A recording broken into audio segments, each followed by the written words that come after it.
اس آخری دور میں حضرت مولانا محمد الیاس صاحب رحمۃ اللہ علیہ کو اللہ تبارک و تعالیٰ نے اس کا خاص جذبہ عطا فرمایا تھا.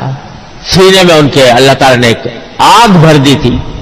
اس کے نتیجے میں اللہ تعالیٰ نے تبلیغی جماعت وجود میں اللہ تبارک و تعالیٰ لائے، اور الحمدللہ 4 دانگ عالم میں دنیا کے چپے چپے پر اللہ تبارک و تعالیٰ کے دین کا پیغام اس نے پھیلایا ہے، پہنچایا ہے. الحمدللہ وہ اس کام میں لگی ہوئی ہے.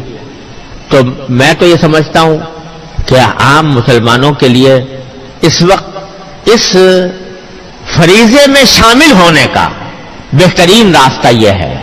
بعض لوگ تنقیدیں بھی کرتے ہیں، فلاں خرابی ہے، فلاں کمزوری ہے، فلاں باتیں ہیں. ارے بھائی، معصوم اس آسمان کے نیچے انبیاء کرام کے بعد کوئی نہیں ہے.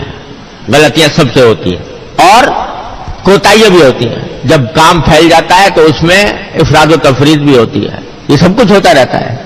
لیکن دیکھنا یہ چاہیے کہ بحیثیت مجموعی فائدہ زیادہ پہنچا ہے یا نقصان زیادہ پہنچا.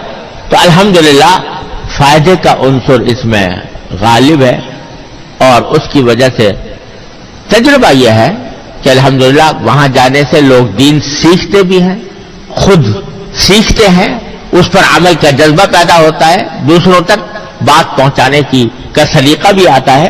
تو عام مسلمانوں کے لیے میں سمجھتا ہوں کہ اس کام سے اس وقت تعلق رکھنا اپنے دین کے تحفظ کے لیے نہایت مفید اور نہایت ضروری ہے.